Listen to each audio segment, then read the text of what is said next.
From the 915 to H-Town, from the Panhandle Plains to the Valley, and everywhere in between. This is the 50/50 Podcast, powered by College Promoters USA. Join me, Hector Cano, as we cover the Texas high school club and college soccer landscape, along with an inside look at the college soccer recruiting scene.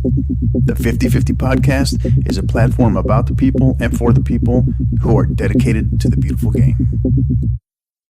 College Promoters USA, founded and located in San Antonio, operates as the only family-owned college recruiting company in Texas that brings a truly professional, local, and face-to-face approach to area high school student athletes and their families.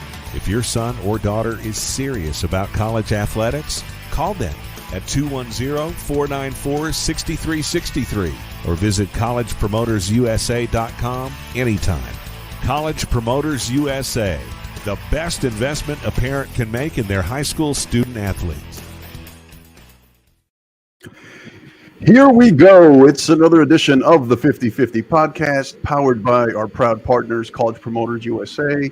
They are America's premier college prep program and high school student athlete marketing service since 1997. Located locally here in San Antonio, you can find them at the Ventura Plaza Shopping Center. That is where their corporate office is located. You can also find them on social media, on Twitter at SATX Recruiting, as well as on Instagram at College Promoters USA. And you can also get more info on them at their website at collegepromotersusa.com. My next guests got a very prestigious panel here. So joining us today. So go around the room really quick. I'll introduce the coaches. So we have first guest, a legendary coach, Jason Venable. He is the head women's soccer coach of the Waxahachie Indians. Longtime coach, over 500 wins across both the boys and girls side. So welcome, Coach.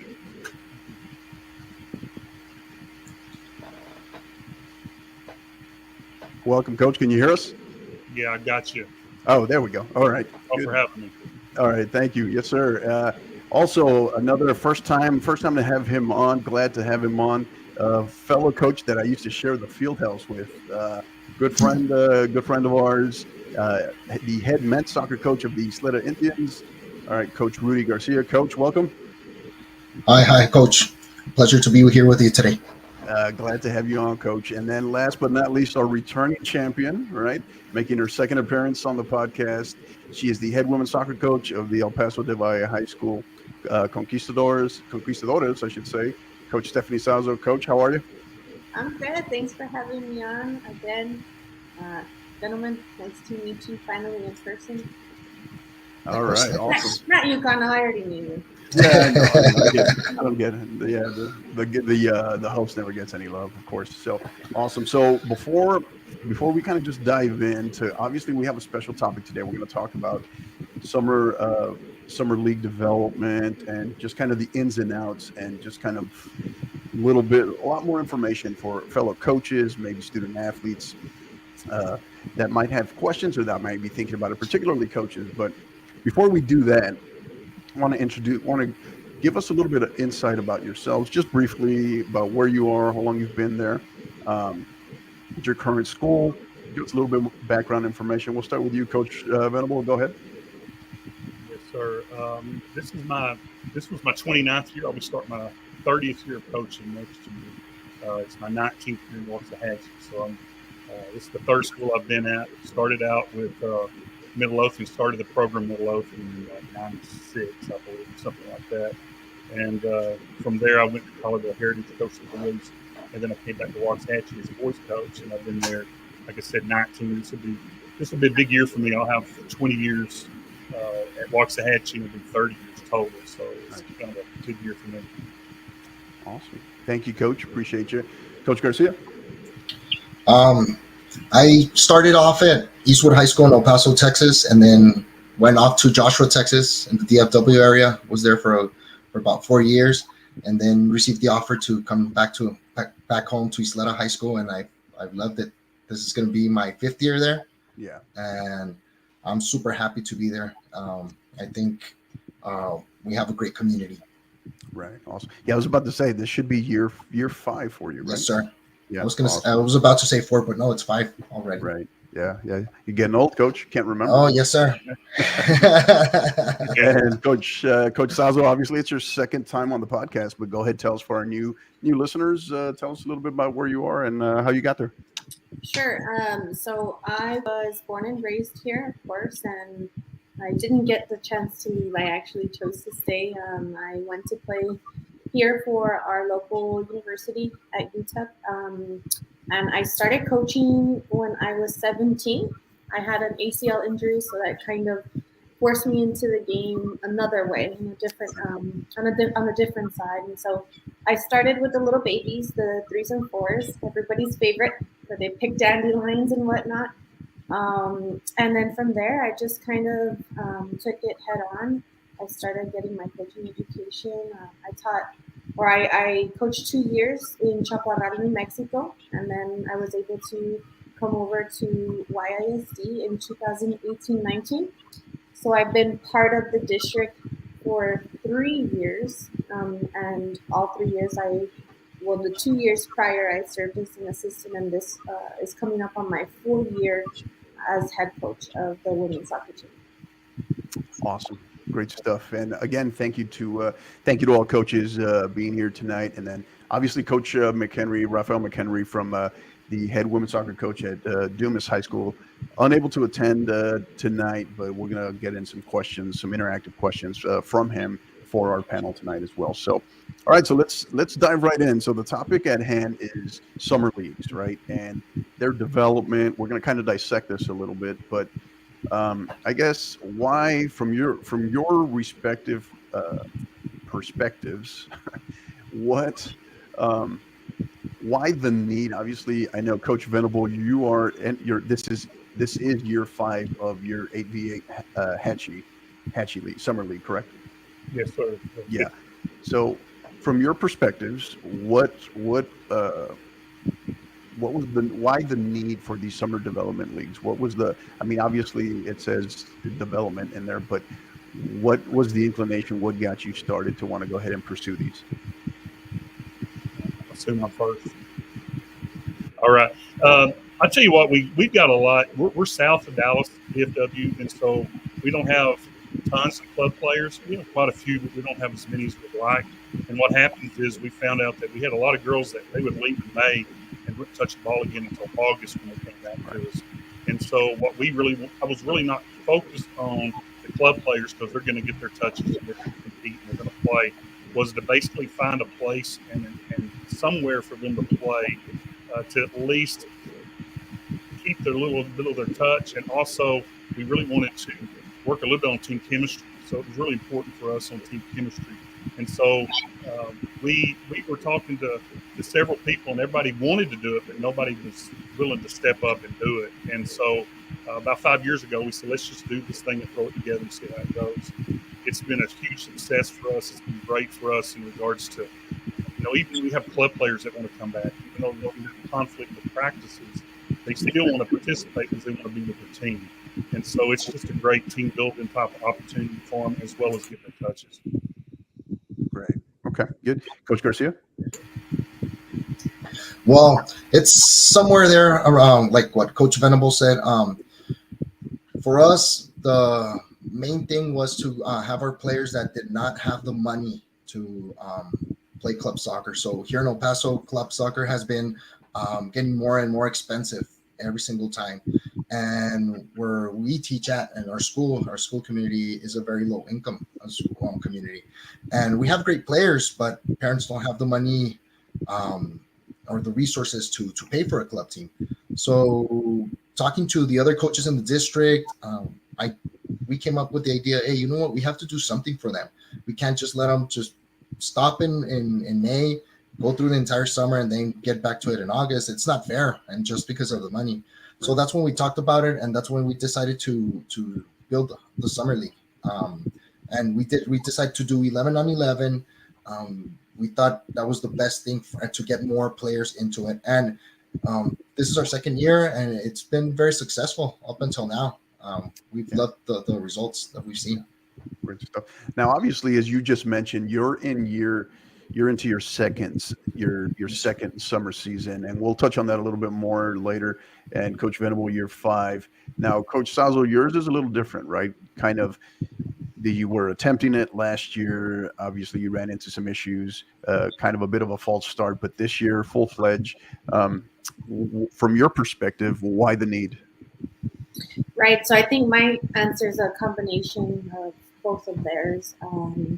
Primarily because, like Coach Garcia said, we have a huge community of families who don't necessarily have the means or the financial ability to afford to make these clubs. And so I know that we're all aware that soccer in general in the U.S. is, the cost is on the rise. And of course, we feel that ripple effect down here in El Paso. And so I think for me, it was a long time coming, people saying that they wanted it done, and seeing how much potential that we have and how much further that our girls could possibly get if they had more resources. I know when we go to places like our Frisco tournaments, or even we see those teams that are based out of the Dallas, Houston area, even San Antonio, the gap is so large. It's so large. We have access and resources to things that we just, quite frankly, haven't caught up with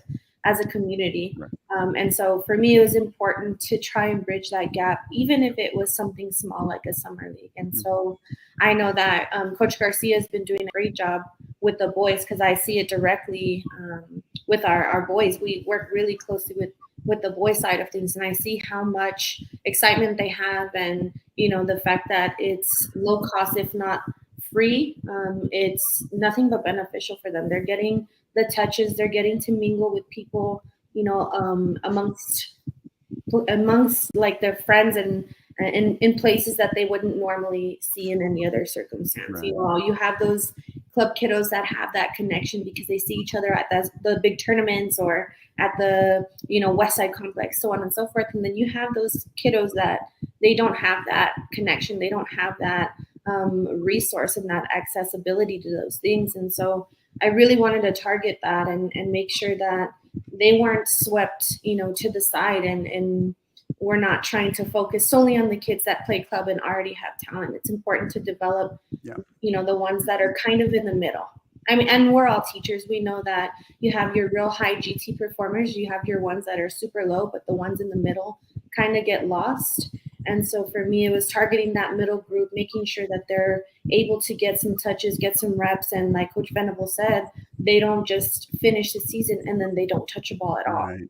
And so we've had super great results. Everybody's been really positive. Ours is 7v7, just because when we talked about it, number-wise, it made more sense. We didn't want, the cancellations to happen, or to put one team in a situation where they didn't get to play, or whatever the case may be. And so it's been great, and it's been super refreshing and super awesome to see the coaches getting along and stepping up for one another. Like if they're short in numbers, they lend some of their kiddos. I mean, just the environment in general. And the coach from Parkland, actually, she verbatim, she said yesterday to me, it really is my favorite time of the week on Tuesdays and Thursdays when we get to play, because the vibe is just so good. And to me, that's important. I love the sport. I'm all about development, whether it's about my kids or someone else's kids. I want the game to improve. Right. And for me, that was another real key point, is like, I just want our community, our girls' community, to improve in soccer. Yeah, absolutely. Yeah, well said. And it's a great point. I'm glad you mentioned the 7v7, because there's three particular, right, within this panel here. There's three different dynamics here just within your leagues, right? So as Coach Sazo mentioned, their league, it's a 7v7. Coach Venable, I know yours is a 8v8, but then Coach Garcia, you're playing full scale 11v11, right?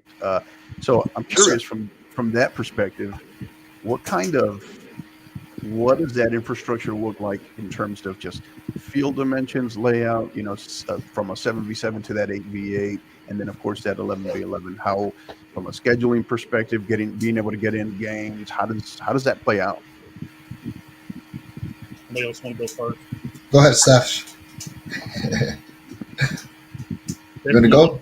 Me first? Yeah, for sure. Yes, ladies first. Ladies first. Go ahead. Thank you. So kind. Yeah. So we're, again, like I said, we're doing 7v7, and we're doing half field. So we're running 2 games concurrently.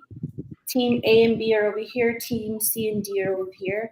And we're using the stop clock, or the coach that's acting as admin is kind of keeping things in order, making sure they start on time and whatnot. And so those 2 teams will play a 25-minute half, 5-minute halftime, and then another 25-minute half. And we've had instances where, let's say Eastwood, for example, they had a lot of kiddos. We were even able to sneak half of their team into play with a team that was short, or even put them to play a double header, one game at 6, one at 7. And again, it's the dimensions are half field. So from end line to the 50, you have a buffer between the 2 grids, and they're just going to full size regulation goals, the 50 and the full width. All right. Coach Venable? Ours is similar. We do a half field. We do 8v8, 7 on the field, and then a keeper with a full size goal. We did it. We just wanted as many touches as we could get. So what we've done is we're fortunate enough to have 2 turf fields side by side. And so we only use half of each field. And so we'll do about a 60-yard field, so 50 to the back of the end zone with our goals. And we'll play 25-minute halves with a 5-minute halftime. And we're very strict on as to we're going to start at the top of the hour. We're going to play at 6, 7, and 8. If you're short anybody, let us know, and we'll find somebody to play on your team. And we haven't had that. But what we did this year was something a little bit different. In the past, we've had maybe 12 teams there, and we'd have to figure it out where we may have to have extra games, either at 5 or at 8 or 9, whatever the time may be. But what we ended up doing is this year we basically just chose 6 teams, including myself. And what we would do is we have one field is the A field and the other field is the B field. And so what we've done is we've created like a JV and a varsity type setup. And so if, say, I'm playing Midlothian tonight and at the 6 o'clock game, the 7 o'clock or 8 o'clock game would be our JVs against Midlothian. And so there are times where we're shorthanded because of, vacation or some reason a kid can't be there. Right. We're able to by not playing the exact same time, we're able to share our own players. So some of our players may play in both games if we need to. But it's worked out really good. And like I said, we've got both JV and varsity. So we kind of got an A and a B group is what we said. It's been really great for me because what I've done on my B group is I've got 14 incoming freshmen. So we put all the freshmen in that group, in that B group, and it allows them to play together. And for us to it's also a chance for us to evaluate, of course, a little bit to see what's coming in. We do have a junior high program as well that plays in April and May, 1st of May. And so a lot of those girls, we could get that information out to them. And, they would sign up. And so they knew coming in, they wanted to play. And it gave them an opportunity to play with some of the older ones as well, or some of the girls that wanted to play that haven't been playing. And we put them on that team just so they can get some touches and we can kind of reevaluate them since we haven't seen them. But it's been really good. No problems at all. We started out about 5 years ago and we really didn't know what we were doing. We kind of just threw it together and we had like 12 teams and it was way too much. And we're really good because I've been around so long in this area that I know everybody in this area. So all the coaches I've either coached with or for, or they coached for me. And so we've had the opportunity to get together and say, hey, this is what we want to do. And so over the years, it's evolved. And this year, we kind of cut a team out. But we brought in a new team to fill in a certain couple of spots. So it's really worked out good for us. And the coaches really like it because the parents can come. They can watch a game. They bring the chairs with them just like a club game. And when they get through, they can go to the other field and watch their best friend play, or maybe their daughter's playing in 2 games. So it's been really good. And like I said, the setup is half field. We're playing football lines. We don't play the soccer lines. We play the football lines. And we play from the back of the end zone to the 50-yard line and 2 fields side by side. So I'm the administrator and kind of get to watch it all. Right. Coach Garcia? Oh, there we go. I had it in mute. So for us, the idea was to gather as many schools as possible. So last year we sent out an invitation first to our district, to our 25A. We did in the coaches meeting, and when we brought it up, and some of the schools participated, others didn't.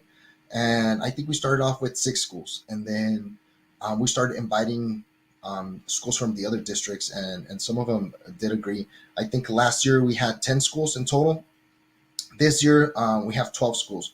So what we do, we have 4 host high schools, and we only play on Tuesdays at 7 and 8:30 at night, just because of the sun and the heat.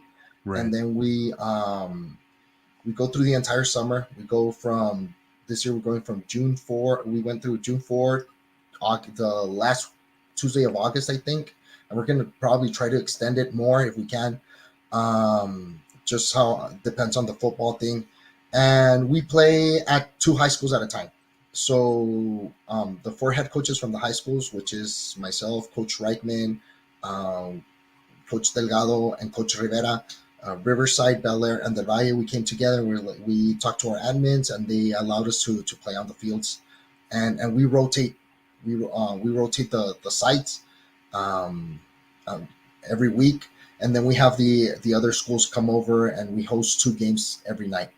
So it's been really fun. With numbers, we haven't had a problem, and that's the same like coaches. We if a school's in need of any players, we lend out players, we borrow players. I mean, but it rarely happens. Yeah. What we also did is for the reffing, I spoke to the Refs Association here in El Paso, and I told them that our idea.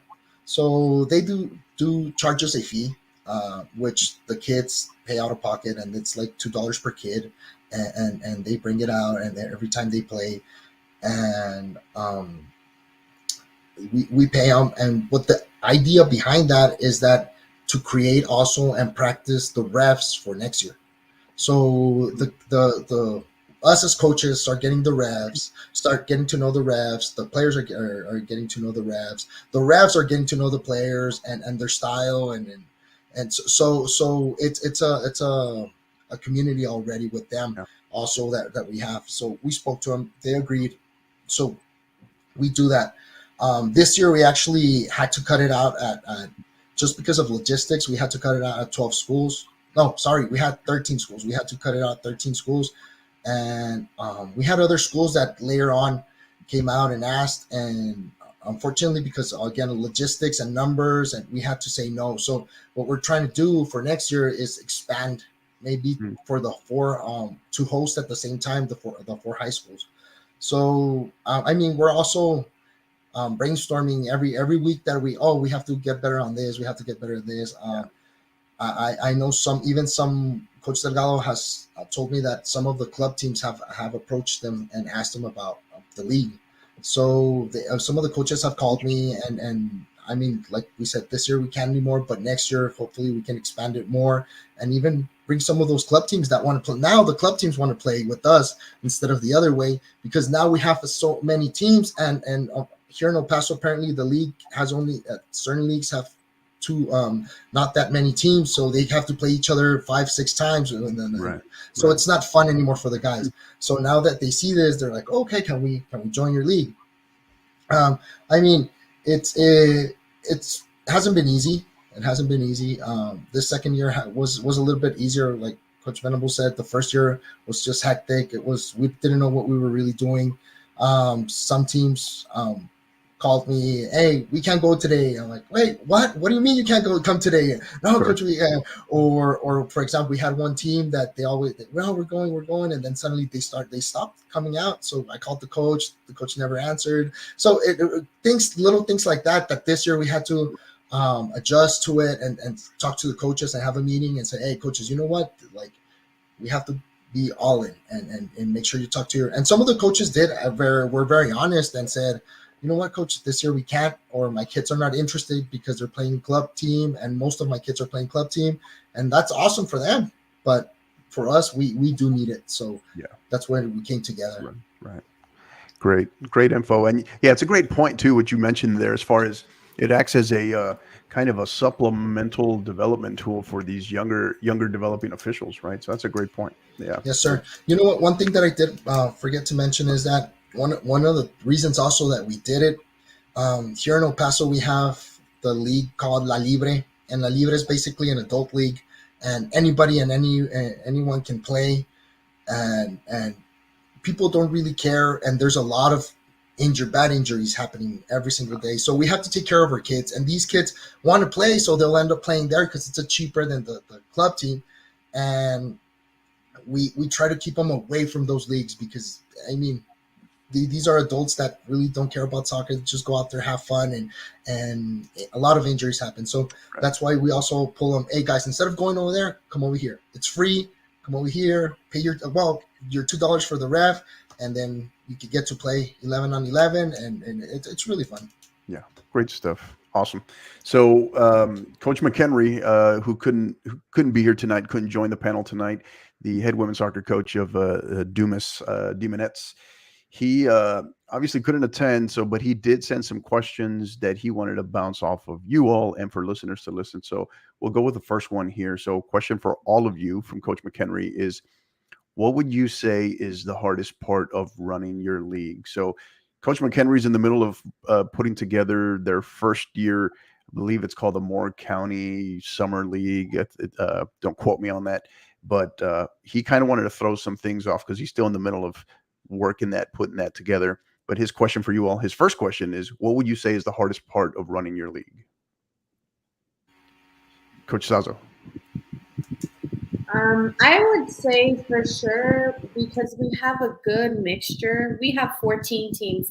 I guess I'm the only crazy one that just decided to take on that many teams the first time around. But we have 14 teams right now. And I think the hardest part is coordinating. If we're playing two games at one site at 6 o'clock, 2 games at the other side, having those sites be organized and making sure that number one, we have the facilities because we're not the only people who want to use the facilities. And number two, making sure like the documentation is there to support the fact that we're going to be at this campus. You know what I mean? Like, for example, Bel Air stepped up and they're helping to host a lot of games, about half of them. But if there weren't proper facility request forms and all that kind of stuff, and they weren't so willing to get that done, I don't know what I would do if they showed up and, they said, well, we have practice for this or that. That's 4 games that get canceled because we played 2 at 6, 2 at 7 at 2 different sites. And so just coordinating that proper documentation and where people are going to be. And then also for me, I would guess maybe keeping things on time, making sure things run on time. You can be there and you can be a stickler all you want. We're going to start top of the hour, like Coach Venable says, but there's so many factors that come into play or whatever the case may be. Sun starts going down, just, keeping things nice and tidy and organized, I would say for me as well. Coach Venable? For me, I've been doing this a while, and what we do is we charge a fee for each team. So it's kind of like indoor. It's this much a team, and so we say it's $300, and that covers some things that we haven't talked about. We have game administrators. I got officials from Sazo who come in, and I've got a guy that I've known forever that's one of the officials, and he brings somebody with him every week, and so we pay the officials cash, and we pay them on the spot. And so when I think the hardest part for me is getting that first week, because we have a release form they must fill out. And so every player has to fill and sign a release form. They also have to pay, and the coach has to get the money and has to make sure there's enough there. And just the payment and the paperwork, which is for our job, that's pretty much the hardest part of our job anyway. It's the most tedious job. But after the first week, it gets a lot better. But for me, trying to get the coaches with the right paperwork, and we give them a packet with 3 or 4 forms they need to fill out with a roster, a coach, whoever's coaching their team, and so forth. And so what we do is we ask for them to bring it the first night. So the first night for me is chaotic. But it usually it's gotten better every year, and we're really good about this. And I can contact the week before and say, hey, you make sure you got your money in your forms when you get there, because we got to be able to pay the officials. This year, we also did something for the first time, and I thought, I've never thought about it. In 4 years, we've never had a trainer at the games. It's more, I remember last year we had a parent that got upset with me because a player got hurt and wanted to know where the trainer was, because in soccer, in high school soccer, you got a trainer there. Right. And they got really upset with me. And I'm the game administrator. And so I'm sitting there trying to figure out what to do. And I was like, you signed this form. I'm sorry. And I've tried to talk to the coach. But this year I decided to bite the bullet. And because we were charging what we were able to not really make money, because we used to use it kind of like as a fundraiser for our booster club. This year we gave that money to a trainer, one of our athletic trainers, and we got a schedule going. And so every night we play, we have an athletic trainer from the high school. Wow. And it was great, because I'm telling you, the first night we ever paid one, it was this first week of June.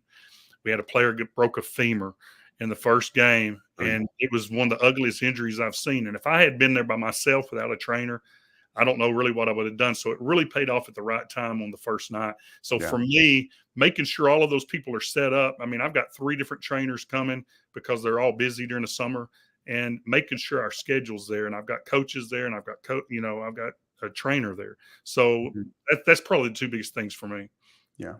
Okay. It's a great point with the athletic trainers as well. So, Coach Garcia, hardest part of running your league?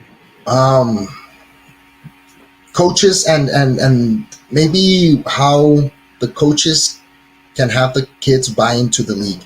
And I mean by this is having them out there every Tuesday. It's a summer now.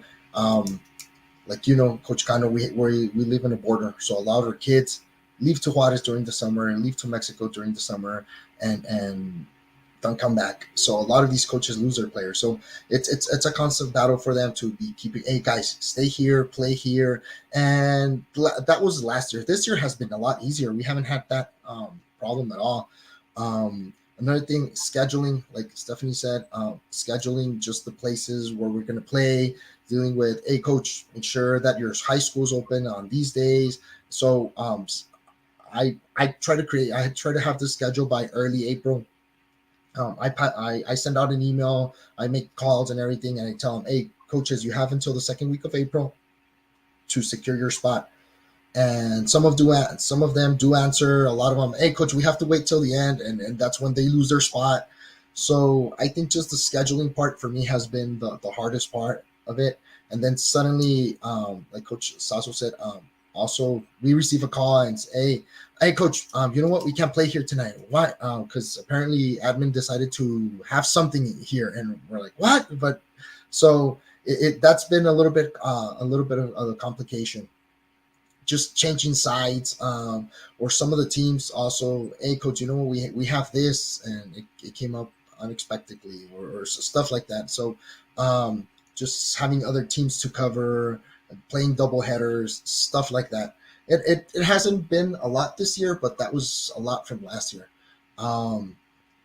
What else? I think that's it. We haven't had many problems like with injuries and stuff like that. We let the parents know, and I speak to all the coaches. I that's why we have a meeting. I tell all the coaches, there's no trainer there. That's why they signed a paper. There's not going to be any medical. If something happens, I tell them, call the ambulance. If something big happens like that, just call the ambulance. That's our best bet. Unfortunately, we don't have the resources. And if we start charging money, our kids are going to lose interest. So, hey, Coach Venable, that's a great idea about the trainer. I'm going to look into it and see how maybe we can come up together as coaches and probably pitch in or do something to have a trainer out there. But yeah, for right now, that's what we do. We just, hey, you know what? Make sure the kids have their paperwork in, to make sure they sign it, and that's it. One thing that we are very strict on is behavior. You know how soccer is very passionate, especially here in El Paso. And when parents get rowdy and stuff like that, we tell them, hey, we let the parents know. It's an automatic ejection. You start messing with the ref or the kids or stuff like that, we're gonna kick you out. Doesn't matter. There's no warning. And we do go out, like myself. Last year, I had to kick out a couple of parents that were just rowdy, ma'am, sorry, you have to leave the premises. And also kids, if they start being rowdy or fights or something like that, we kick them out of the league, and we speak to the coaches. One thing that brings me to also one of the toughest things and this is for each coach, I think they've had a tough time getting someone to coach their team and to watch their kids. Because, for example, myself, I got an alumni from my first year at Isleta, and I told him, his name is Osael Gutierrez, and I told him, hey, Osael, called him up. I know he loves soccer. I know he loves the sport, and he loves to help out. And I told him, hey, you want to help out? And he was very excited about it. Very, very excited. So I didn't have that problem this year, but last year I did have that problem. Well, trying to get someone just to cover. And I know some of the coaches, for example, the Parkland coach, he's new. This is going to be his second year there, so he doesn't really know a lot of people, and he was struggling to find someone just to coach the kids outside of the. And we encourage a lot. For example, hey, we only play once a week. Hey, go practice. And at Isleta High School, that's one of the good things that our administration has allowed us to use our soccer field also for practices for the kids. They're like, is it a full Isleta team? Yes, ma'am. Okay, perfect. You can use the field as much as you want, and as long as it's at least, I think it's 80 or 75% of the kids are from Isleta High School. So we haven't had the problem. We have they can practice at a turf field. They love it under the lights. So admin has been very helpful at Isleta with that part. So they practice, and then on Tuesdays they actually play. So I guess that's it. Great stuff. Awesome. Yeah, you hit on a lot of great points there, Coach. So thank you. But yeah, and having been, Coach Sazo mentioned it earlier too, having been in that district myself, I am very familiar with the facility request procedures. All right. So another question from Coach McHenry here for the panel. How do you recruit? This is where he's kind of at a little bit, Coach Garcia, with some of the things you were just hitting on, but more of the how, right? How do you recruit help? And Coach Venable, you hit on this a little bit, but from the refs' perspective, the volunteer parent coaches, just the fans of the game, kind of maybe one or two things that you can hit on from this perspective. We'll start with you, Coach Venable. Well, I kind of addressed it a little bit already. Our refs it's pretty good because every year, I'll see Pete, who's our official that we use every year, and I've known for 20 years. And I said, you can do it again this year. And he does another summer league also in the area. And so we coordinated what nights they were doing their camp. Their summer league, so that he could do both. It's kind of like that's his summer gig. So he makes extra money. And all of my coaches come because we want to see what we've got. So the coaches get in there, and every one of my coaches come to every game. And we're just kind of there, kind of helping every coach, players, whatever we need to do. Getting pennies out, getting, flags out, whatever. Parent wise, our parents love to come. We're in a community that's pretty strong in soccer. Some of the teams that come, but we have an area. We're south of the Metroplex, so it's a little bit different. But what happens is our parents. I'm fortunate. I have a son that just graduated that played soccer for me growing up. So he was one of my coaches of my two teams, and the other one is one of my assistant coaches whose wife played college soccer. So she's got a lot of soccer experience. Right. So we really got fortunate this year. In the past, we've usually just asked somebody, maybe a booster parent or someone that's involved a lot, that's always around. And their job is not really to coach. Their job is to manage and to make sure that, nobody gets hurt or everybody's getting a chance to play. They don't even know the positions they play maybe, but fortunately this year I've had two coaches that have been pretty good. But for me, it's not an issue. We don't have concessions or anything like that. It's like show up with your chair because we don't have seating in that area. We don't have stands, so they have to bring their chair. So like I said, it's like a club game. And this week we had one of my coaches, my coach and his wife went on vacation this week. And so I just asked one of my parents, I said, hey, it's a sophomore girl that's going to have an opportunity to play for me on varsity. And he was like, hey, I'll help him do whatever you need me to do. He's been around it a lot. So for me, it hasn't been a problem. I've had in the past, I've had a lot of former players come back and do it because we play in the evenings. Most of them work, but if they're in the community, they can still come out and help. So it's really been, I've been lucky, but I know the first year it was like, who do you want to put in that role where they're in Right. charge of a bunch of 17-year-old kids, maybe. But it's really worked out really well for me. I had 14 seniors this year, so I had a large group that graduated. So I've had a lot of those girls come around, and they're kind of like assistant coaches, and they want to still help before they go off to school in the fall. So and it's been great for us to have summer league because I've got to kind of see what's coming up because I got a lot of spots to fill. There you go. Nice. So, Coach Sazo? Yeah, so I did kind of a 2-for-1. So I was super fortunate to have a parent that's been around the game, semi-professional, college, high school. He kind of ran with it when the idea was brought up for him to potentially coach the summer league. He was like super about it, wanting to practice with them even on the side. And so I was super blessed and fortunate that my first go on this league that he was, willing to take that role and that initiative. And he's been doing such a fantastic job. And from the parents' perspective or the parent aspect of things, I don't know, maybe it's just because El Paso is a huge soccer community and a soccer lover city, but all of our parents come, they're cheering, they're clapping, and they're super involved. They're some of the first people to come up to me and say, Coach, if you guys want to have like a barbecue maybe or something, we're willing to do that. Like, they are phenomenal. My parents have done such an awesome job, and they're spreading word of mouth and getting other people to come and watch. And something that I thought was super cool yesterday was I was at Eastwood. Eastwood was hosting yesterday, and my girls had just finished playing, and I looked in the stands and I saw some familiar faces from other schools that came to watch their friends, and so you could tell that parents are starting to spread the word, but the coaches also have been phenomenal. There's not been that one team in the league where I have not seen their coaching staff, especially their head coach, present. They're at all the games. They're tweeting pictures and spreading the name of the league, by word of mouth through Twitter and stuff. And so that's kind of helped us market things so that it's valuable in the long run and people want to be part of, the league second, third, fourth year to come, not just like a one and done type of situation. And so I think the effort all around from the parents, the volunteer coaches, I've seen a lot of alumni in all the other schools, a lot of alumni who recently graduated, and some even up to 10 years that have graduated, before then. And so it's been really great to see, number one, getting the alumni back, parents involved, using social media to market what we're doing, even something as simple as, hey, this is our 7v7, or thank you so-and-so for hosting. They feel that appreciation for going out of their way to host. And I'm super grateful that every coach has stepped up and done their part, facilitating everything, hosting, spreading word of mouth. And so I don't know, maybe I just got lucky, or maybe we just have such an awesome soccer community. But yeah, things are rocking and rolling, and we've been hearing nothing but positive things. And I'm super proud of, for it being the first time around, how smooth and effortless it's kind of been.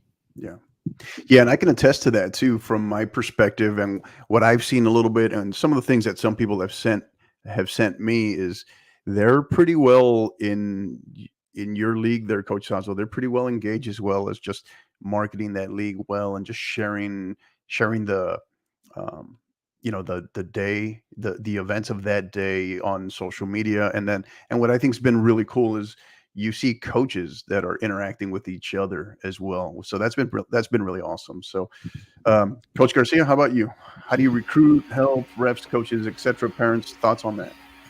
Communication, and I think that has been our main thing. And our coaches, with having Sergio Delgado and Bruce Reichman there in the league, helps a lot. Two big names, so definitely helps a lot. I mean, they bring in people from everywhere. I mean, our first, like I said, this past spring, I was on the phone a lot, just trying to connect with people. And parents by themselves, also like Stephanie said, parents by themselves have been coming in. It was really interesting because Coach Nevada is my assistant. The first week I was out because I had surgery, and he went to the game, and he called me. He's like, "Hey, Coach, you know what? it's weird, but we have more parents in the stands right now than we usually have in our district games. And I started laughing, and I'm like, yeah, coach, I think it's not that cold, first of all. So, I was about to say, to be fair, it's not 25 degrees. yeah, Right? it's not freezing. And so parent involvement has been there. This year we haven't had any issues with parents. I mean, it's been smooth, it's been great. And then with the refs, I call them. I have a good friend of mine, Ruben Avalos, that is also a ref, and I spoke to him. He's like, you know what, call the association, maybe they'll help you. When I called, they were more than happy to help us.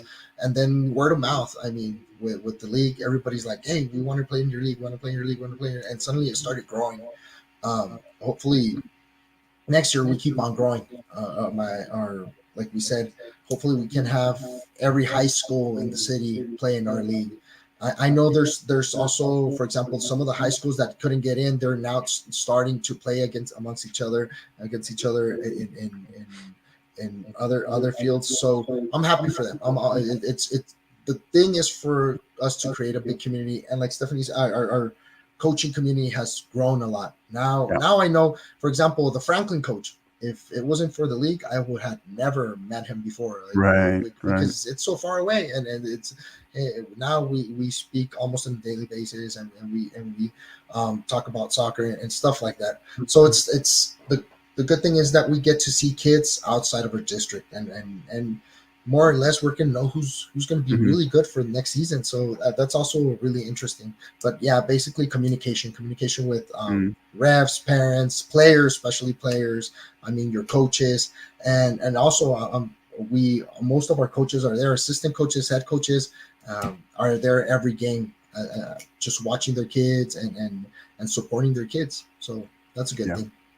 Yeah, it's such a great point too. You mentioned there as far as the interaction and the coaching community and being able to interact and meet, and could you imagine that from a perspective of a new coach that's just coming in, right? So I could see that. So yeah, and good shout out there to the Franklin Boys head coach, Coach Victor Valle. He's also a 50/50 podcast alum. So yeah, give him a little shout out there. So awesome, coaches. So as we start getting ready to transition, really last question I have for you on this first segment is, from your perspective, right?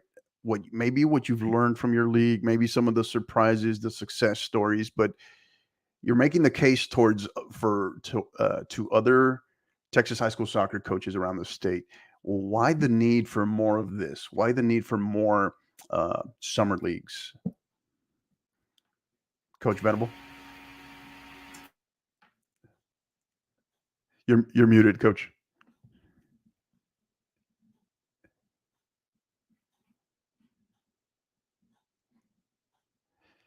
Coach Venable, you're muted. It's like back. Sorry, that's why I haven't been muting myself, because I can't do it right. Hey, no, I kind of hit on it a little bit earlier, though. I think for us, it's just the opportunity to play. And I think that we're getting kids that are, they can't afford to play club, and they don't play anywhere but high school. And so what we're getting from this whole summer league program is, hey, get out here and touch the ball. We get to see players in our district, in our area. Most of them have played with them at some point, maybe in rec, club, whatever. And so for me, the opportunity of having a place for these girls to play during the summertime is great. I know our boys do something very similar to Coach Garcia during the summer. They play 11 on 11. We chose to play a smaller sided game, and we wanted them to just get as many touches as possible. And I think it's just been a great opportunity to grow the sport, because we have parents that can't make it during the season, maybe because of work. But during the summertime, there's a little bit more freedom there, and they're able to come to the game, support their kids. And most of the parents know each other because they played, their kids have played together somewhere. And so it's a great opportunity for us just to build the community a little bit tighter, because we do have some issues sometimes where this school's against that school, and coaches don't want to play each other because it kind of gets intense. And I think it just creates an opportunity for us to build some relationships and communicate and be in more of a fun environment. We don't turn on the clock. There's no score. Of course, there's parents that keep score, but that's not the purpose of it. It's just the opportunity to play and play different positions. I mean, we don't have any goalkeepers right now. So it's been great for me just to throw, tell the coach, hey, give somebody new every 10 minutes an opportunity to play goalkeeper, because I've got to find out something because mine graduated. So it's something definitely that I think that every coach that's there, I mean, I've got every coach that's in our league. We got 6 teams in our program or our summer league, and every one of them's there. We all talk together. We sit in a chair together. We all talk about the problems we're having. It's also a great opportunity just to network with us coaches, because we're usually trying to beat each other. But it's a great opportunity just for the whole soccer community in Ellis County, which is where we're at, and in Johnson County next to us, to get together and just kind of hang out. So it's pretty nice deal. Coach Sazo? I'd have to say, if you're asking me for one specific particular reason why, my answer is going to be because the kids deserve it. They deserve the effort. They deserve, yes, it's a lot of organization, and it's a lot of, at times it could be overwhelming and hassle, and it's a lot of headaches having to deal with so many moving parts. It's such a dynamic situation when you involve that many teams and the organizational side of things. But at the end of the day, it's worth it. They deserve the accessibility to these type of things. And if we ever want, speaking specifically for my community, if I ever want girls soccer to, raise the bar, or to be up there with some of the people that we face when we're in playoffs, then I have to be part of that solution. I always tell my kids to be the change that you want to see, and they deserve that. They deserve people that are willing to give them that opportunity and not have to spend an arm and a leg. When it comes to like the whole club scene, the fact that I've never understood the notion like, well, my family didn't get to go on a family vacation, or we can't go to a family dinner because I have to go to this trip, in San Diego or Las Vegas with this club or that club. And I just think that they're worth it. And I want to see a difference in my community. And what better way to do it than, number one, to do it and make it free. And number two, to give them an opportunity, like Coach Venable said, to get some touches on the ball, do something small-sided, work on that fitness without having to actually go out there and run, because we know as coaches, if we tell them, go run on a Saturday or Sunday, get your fitness up, that 9 times out of 10, they're not going to do it. It's like, yeah, coach, sure. You'll have the very rare ones that are like superhuman that'll even send you a screenshot of their time, then you're like, whoa. But they deserve that. They deserve that opportunity, and we deserve as coaches the ability to market, mingle, get to know one another without having to yell at each other across the field. And well, let's get the record straight. You never did that other than me when you were coaching against the Okay, maybe it was just you. I was the only one you yelled at. What it was. Yeah. Must be a you thing then. Right. I think so. I have that effect on people. So, no, there's all great points. Spot on, Coach. I love that. And Coach Garcia? Do it for the kids. I mean, that's the main reason. They deserve, like Stephanie said, they deserve it. If it's not going to be us, who else is going to do it? Their parents, most of their parents work just to survive. So they don't have the time. They're not going to do it. Sometimes they're a lot more with us than with their parents. I mean, especially in our community. Our community is a very special community. Like we said, we have players from both sides of both sides of the border, and instead of them being in gangs and out in the streets and, hey, bring them in to play soccer and get them out of there. This is not only going to favor you as a coach in the season during the season, but it's all about them. Keep them busy during the summer. I've seen it in my team. I've seen it that it's rare that I have problems with them academically or behavior wise. I've spoken to other coaches also because they're so engaged in the soccer. They don't worry about other stuff. It's just for them. And I think I take that. I would do it just because of the kids. And also, it's not fair. I know, like they say, life is not fair, but it's not fair to some of these kids that are really good and they can't afford just to like Coach Sasso said, Stephanie said that go to Vegas or go to LA or go to a tournament every weekend, and some of them, their parents can't do that. So just have them there on the field playing. They're happy. I mean, they're involved as long as they're doing what they love, and these kids love it. I mean, it's just awesome just when they come up to you and say thank you, coach. I had 16 seniors graduate this past June, this past graduation, and they all came up to me and said thank you, coach, thank you for doing all of this for us, and that pays off every sleepless night, all the stress, all the white hairs, everything. So I think I for other coaches in the state that are trying to do a summer league, just do it for them. Do it for them, and rewards will come. And then later on in the season, you'll see that it does benefit. It does benefit, and especially, for example, when your base 5-6 players, at least when you're playing 11 on 11, are playing constantly together every week. It comes down to, hey, they already know each other to the dot. It's like if they've been playing clubs since they were young.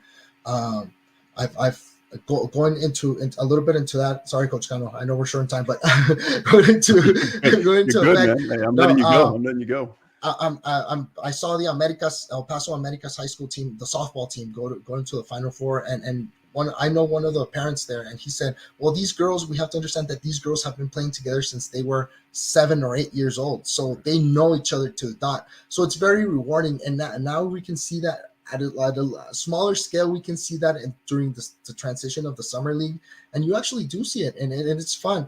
And the best part about it also, like Coach Venable said, when you're incoming freshmen, come and play with them.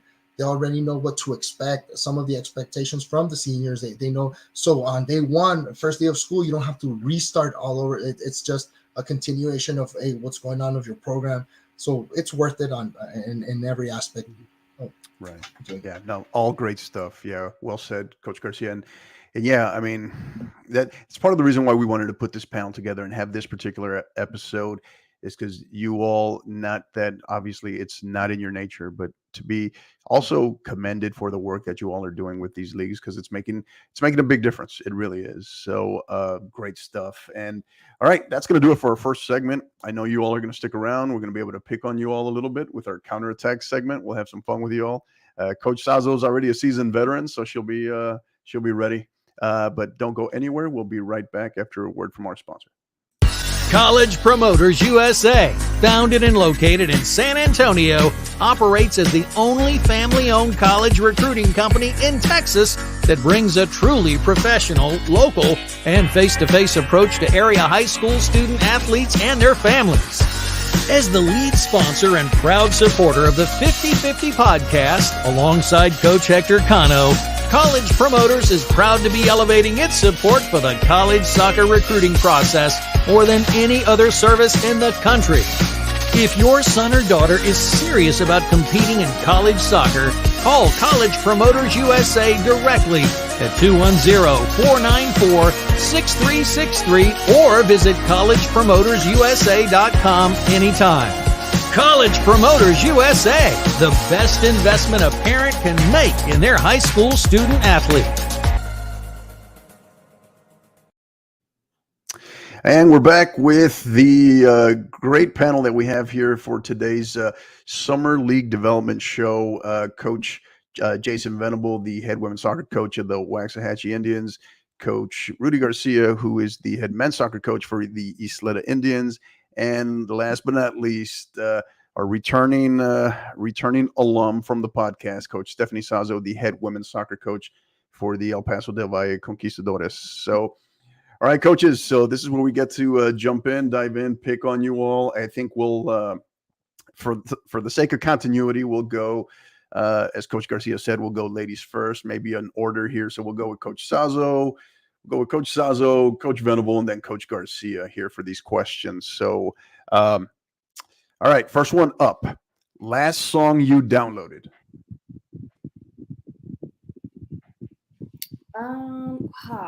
Let me look at my phone. It's a TikTok song. And as a matter of fact, I was teaching summer school, and they had me downloading a bunch of stuff to kind of put them in a good mood. Running Up That Hill by Kate Bush. I don't know. You got me. All right. All right. Coach Venable. I tell you what, I'm old. I'm an old guy. So what I listen to during my summertime, I usually listen to what they want to listen to most of the time during the year. But this is my summer. So I'm a country guy. So I listened to some Morgan Wallen and some Pat Green this week. So I'm going to both of them. So I don't know if you know who those guys are, but that's kind of where I'm at right now. Yeah. Awesome. Yeah, no, I do. In case you're wondering, I do. Yeah, that's for sure. So Coach Garcia. You're muted, Coach. There he is. There we go. Okay. My wife and I recently went to the Kenny Chesney concert, and Kenny Chesney. That's what the last thing I have there. Awesome. All right. Good old Kenny Chesney. All right. Next one. Start with Coach Sazo. Back to Coach Sazo. Favorite day. This one's a pretty simple one. Favorite day of the week and why? Tuesdays and Thursdays, because it's 7 on 7. Look at you. Every Tuesday, Thursday. All right. Awesome. I like it. Coach Venable? I'm a Friday guy. There ain't no day better than Friday. Friday's it for me. It's game day, or if it's not game day, it starts the weekend. So I'm old. I'm close to retirement. I'm looking forward to those weekends. Or it's podcast recording day too now, Coach. You got to remember that's today. All right. Coach Garcia?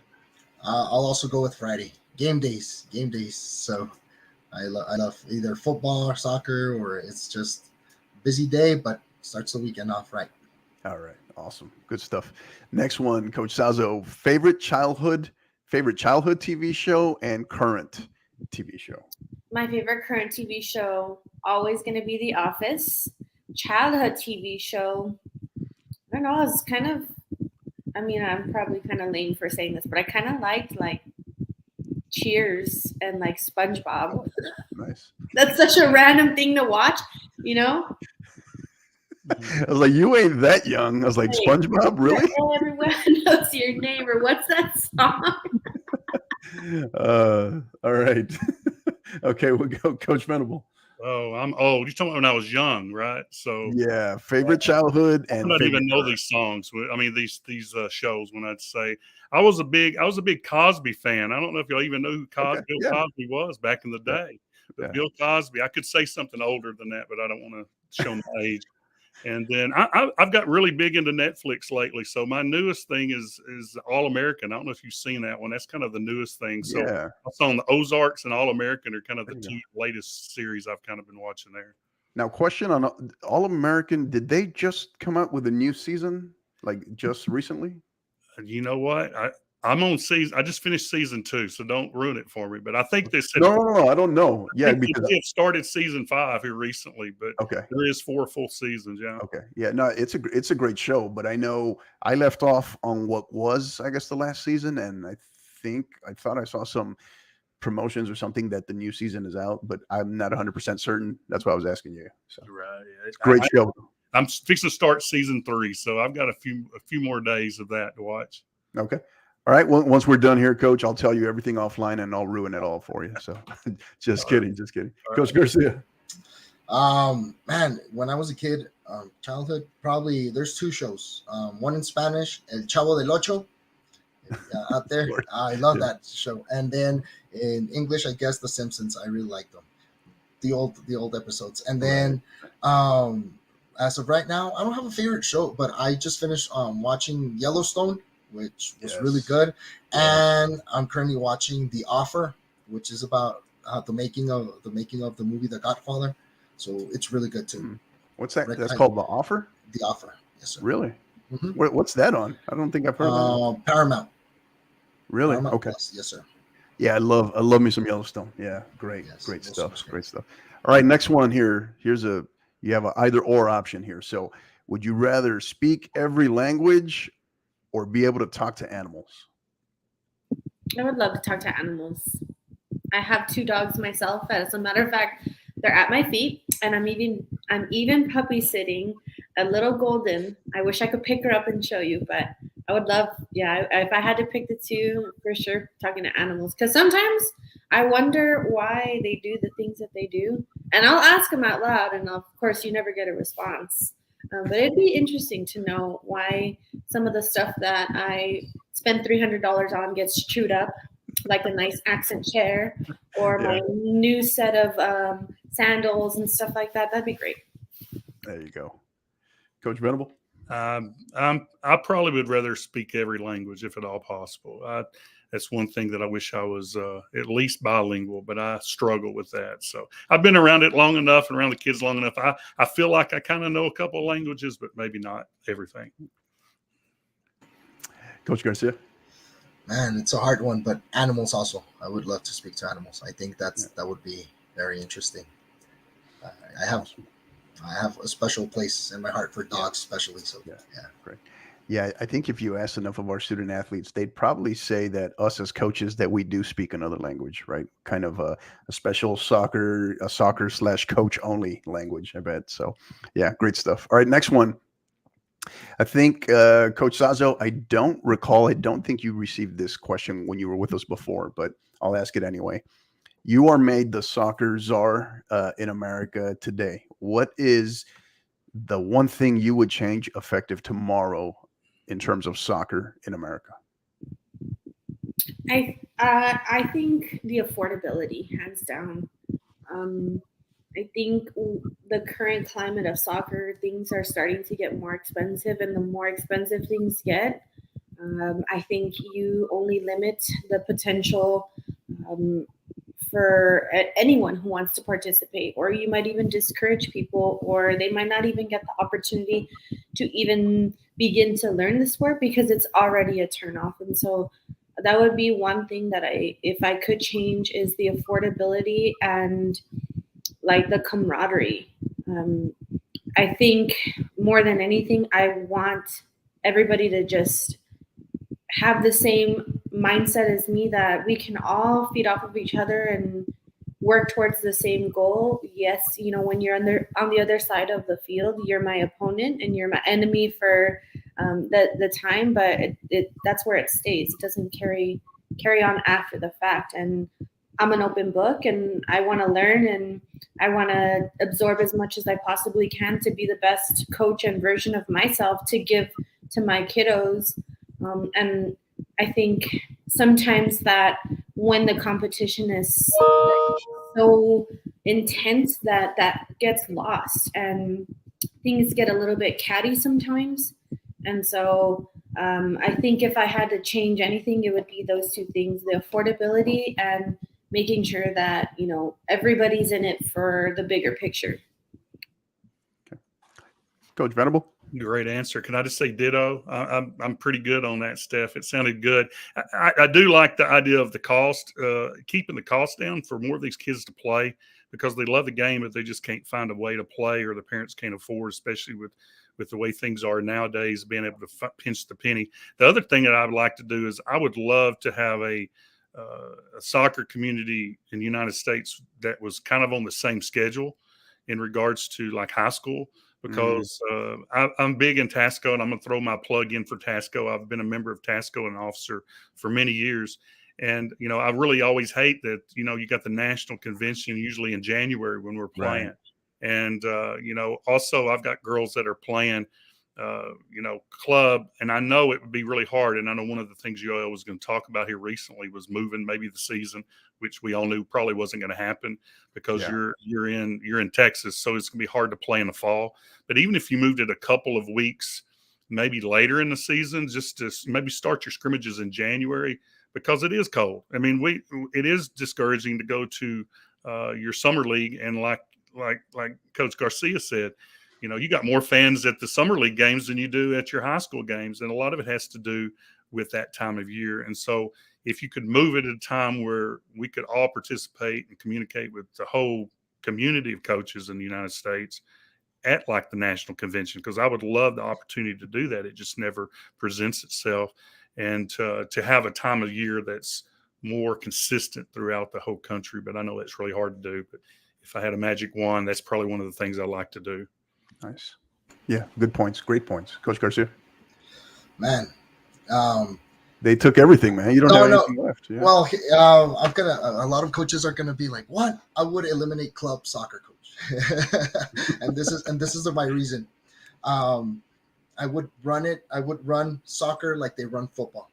I would go through the high school system, go to the colleges, have colleges create more soccer programs, and then have those athletes ready for go into professionalism. I think we're trying to run soccer here like they do in Mexico, and that's a big no-no. That's why the U.S., at least in the men's side, hasn't won a World Cup when we should be winning the World Cup every 4 years. I'm running a little bit more like women's soccer a little bit more. I think that's the ideal situation. Run it through the high school, make high school instead of college recruiters going out to the club games when they're only going to see the kids that actually can afford. They can actually see the real talent that we have, because we might lose a kid that can't afford playing club soccer and they're great, but they can't go out to the Dallas Cup and play, and these college recruiters are not going to look at them because they're not out there. Right. So I would run it more into that system. So if not eliminate them, take a little bit more power from them and put it more into the high school programs, college programs, and then build up from there, so we can have a stronger federation, at least on the men's side. And because I think the women's side is doing a great job. That's why they've won the World Cups. That's why they're a powerhouse in the world. But on the men's side, I think it's all about the money and making the money. So once you eliminate that, I think it's going to be a lot better. And look at the talent like they do in football. Football, they look at the talent, high school talent, recruit from high school. And because imagine that's what some of the coaches were talking the other day, that imagine if they would only focus high school football on clubs. Here in Texas, we have our high school football programs are amazing. Imagine if we just create clubs instead. We would probably miss half of our talent there, because half of our kids wouldn't be able to afford club football. So that I think that's what I would change. Yeah, interesting. Great point. Good stuff. Awesome. So, all right, next one. If not a soccer coach, you would be what? Educator / soccer coach, of course. You would be what? Gosh, I don't know. That's a hard question for me, because ever since I got into coaching, that's all I've ever seen myself as. I played soccer, I coach soccer, now I teach and do soccer full time. So I don't know, but I guess if I had to pick, I would have probably been a doctor of something. I don't know, dermatology, something of the sort. Maybe not a teacher. If I couldn't coach, I think that it would be just like change the profession altogether. Gotcha. Okay. Dermatology. That was pretty spot on, pretty specific. I like that. All right. Coach Venable. Man, I'm close. I'm sitting there thinking retirement, and I'm thinking, what am I going to do? This is all I've ever done my entire life. Yeah. I've either played or I've coached. So it's really difficult. I'm not one to sit in an office and sit in a cubicle and not be around people. I'm very much a people person. So I would knowing me, I would probably just have a small business where I was in contact with people all the time. I'm looking right now at Buc-ee's. Hey, I can go to work at Buc-ee's and get a job, and that way I can see people all the time, constantly moving. I love the environment of the classroom where you got a different group coming in every 90 minutes or so. We're on block schedule. But I just the other thing I love doing is mowing yards, but I don't know if I can make a living doing that, especially with gas prices these days. Oh, yeah. Yeah, it's a good point. Yeah, it's a great point. Coach Garcia? Sportscaster. I would love to be in ESPN, ESPN radio, something like that. I think that would be my dream job, aside from being a coach. Awesome. Great. Yeah, I could see you doing that. Yeah, for sure.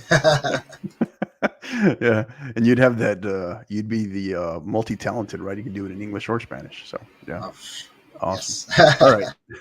So final question for everyone. So, scale of 1 to 10. 1 being you completely stink, and 10 is like you are the standard, right? You are the best.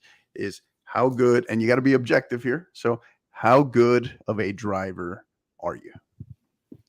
The worst. Like, if whatever the worst could possibly be, I'm the worst, and everyone will tell you I'm the worst driver. I fought it at first, and I don't even have a front license plate. It's against the law. I should probably have the front plate. And breaking news on the 50 they're always like, podcast. All right. it's illegal. I know. I'm telling everybody my illegal activities here. Yeah, I don't have my front plate. I think speed limits are a suggestion. I take the number and I just like give or take depending on like if I'm running late or not. It's a suggestion. I just can't get from point A to point B faster, and that's probably the worst. Right. You'd fit right in Italy, because I could tell you that right now. I think that both speed limits and stop signs, I think, are optional. They're suggestions. I think. Yeah, like if nobody's around, you stop. I mean, I'm not gonna be a crazy person and just blow through, but it's like a California stop. It's like a stop and roll and go. We're good. Boom, we're gone. Yeah. I learned that in my time in Italy for sure. So, Coach Venable. When I was younger, it was probably pretty low, but I'm probably a pretty good driver now. Yes, my family. They talk about me going too slow most of the time, so I think I'm kind of fitting into that old man mode. But I'm probably an 8 or so. I mean, I speed a little. I have to drive 25 miles a day to work, so I get impatient occasionally. But usually I'm going too slow. So no, I don't have tickets, no wrecks, so I'm ranking myself pretty high. Hey, as long as you got your front license plate, you're good. That's all that is. I don't have to. Let me set the record straight. I don't have my license plate, but I haven't been ticketed. Okay, and I haven't received a speeding ticket yet. All right. Yet. We believe you. We believe you. Sure. Yeah. Coach Garcia. It depends if I have my kids in the car or I don't. If I don't have my kids in the car, I'm probably like Steph. If I have my kids in the car, the other way, I'm like Coach Venable. So it depends. It depends. So and it also depends if I'm running late to work or if I'm not. So right. Lots of factors into it. Yeah. That's a good point with the family versus when you're on your own. But I do have to mention, you kind of set the record straight here, that over the course of this question, the scale went from 1 to 10 to instead Coach Sazo or Coach Venable. So I just wanted to mention that, just put that out there. All right. So that's going to do it, coaches. I really appreciate you all. Thank you so much. I think the big thing was being able to have this panel together, have this special episode, and talk to, our student athletes, but our parents and our coaches out there, coaches that may be thinking of maybe they've hesitated or it just hasn't developed in their particular area as far as being able to submit a team or teams in a summer league, or maybe they've been thinking about wanting to create one. But I think the more that we can continue to see this across the state, I think is a good thing for growing the game and developing our players, particularly in certain areas. Because I know, you talk about Coach McHenry, who couldn't be here tonight, but I know he's up in that far. I think Dumas is the northernmost high school in the state of Texas, right up there, way up there in the Panhandle. So these are some of the things he's experiencing as he's trying to do great work up there as well. So I just want to commend you all. Thank you so much for what you're doing. Continue to do the great work, and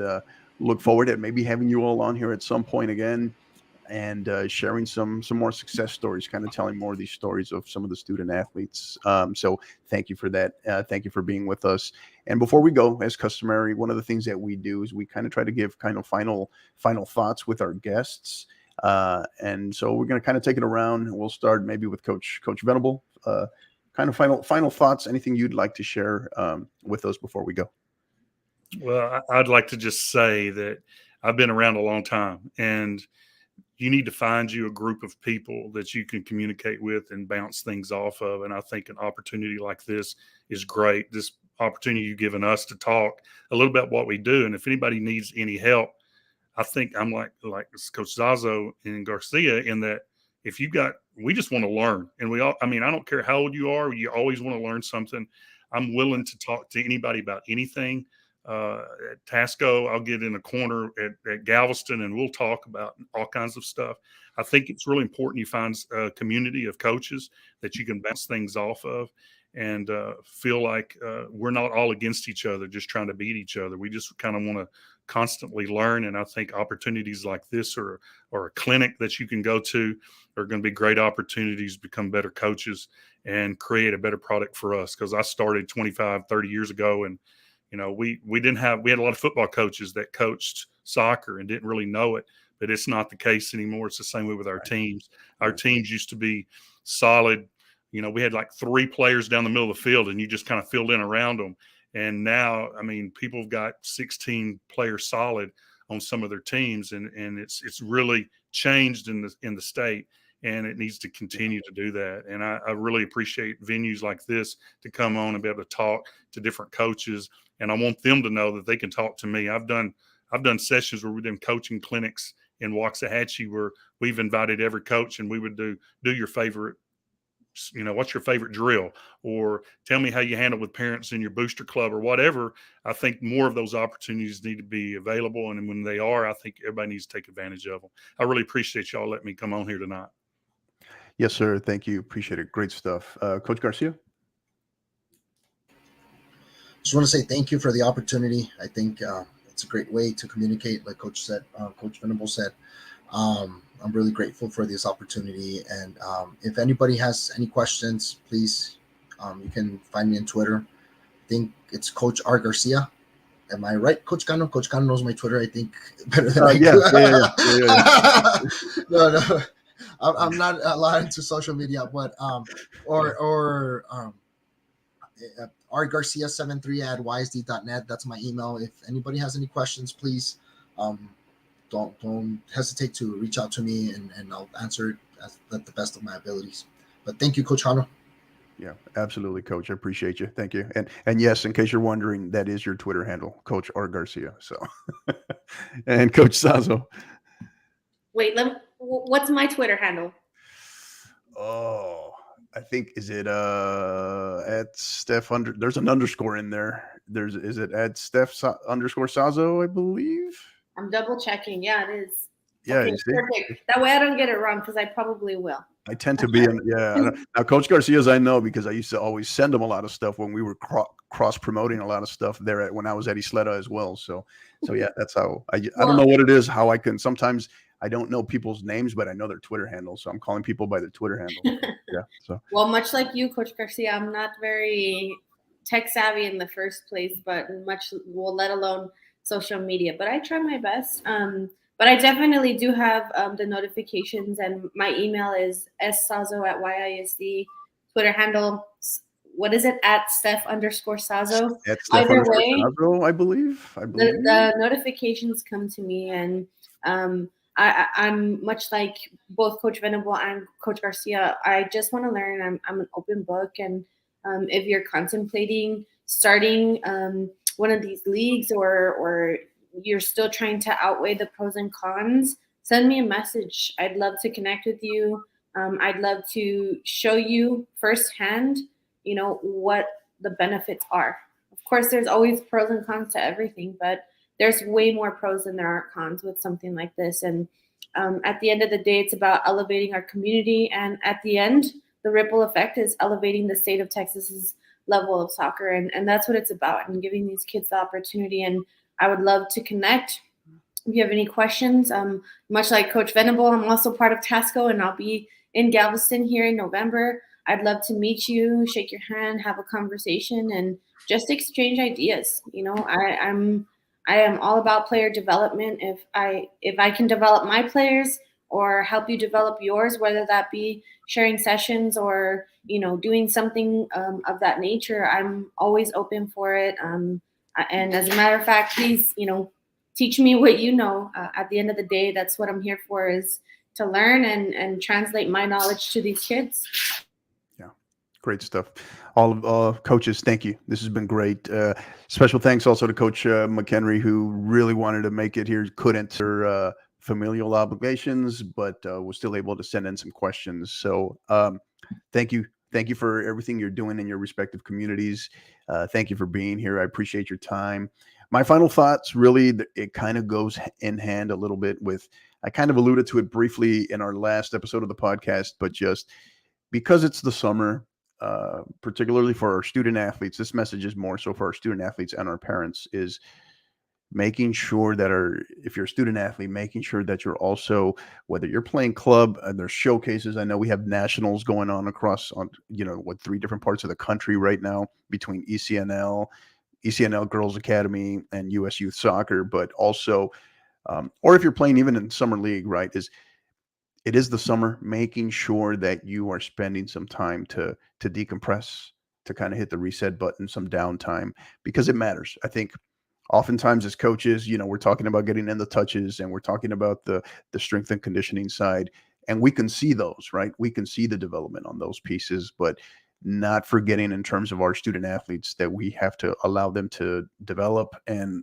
hear as well, the part that we can't see, right? So I think sometimes that's where the downtime, whether even if it's just a few days, if it's a mini vacation or just kind of spending some time just somewhere with friends, but somewhere where you can, ensuring that you're not burnt out from this and that you can come back staying hungry. And as coaches, I think one of the big things, one of our big charges is making sure that we're continuing to not only grow the game, but that our student athletes are loving the game and that they keep loving this game. So those are my thoughts. So again, thank you to Coach Garcia, Coach Venable, Coach Sazo. Really appreciate you all. Thank you so much for your time. You guys have been tremendous. Can't thank you all enough. For our supporters, our listeners, keep up with those downloads. Remember, you can like us, rate, subscribe if you can. We're on all the podcast platforms as well as on YouTube. So please go on there.